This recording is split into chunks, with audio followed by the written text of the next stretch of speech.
تم التوقيع على اتفاق السلام وإنهاء الحرب على قطاع غزة قبل قليل في مدينة شرم الشيخ المصرية، بحضور العديد من الزعماء والرؤساء للدول العربية وأيضا دول أجنبية.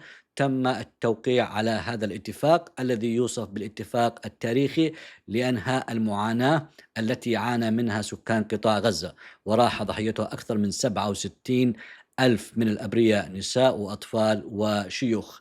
هذا الاتفاق تم التوقيع عليه في المرحلة الأولى من قبل الرئيس الأمريكي دونالد ترامب، والرئيس المصري عبد الفتاح السيسي، والرئيس التركي أردوغان، وأيضا أمير قطر تميم. هؤلاء هم الضامنون لهذا الاتفاق في المرحلة الأولى، بعد أن قامت حركة حماس بإطلاق سراح الرهائن المحتجزين لديها وعددهم 20 رهينة، وأيضا قامت إسرائيل في المقابل بإطلاق سراح مئات الأسرى الفلسطينيين المعتقلين لديها.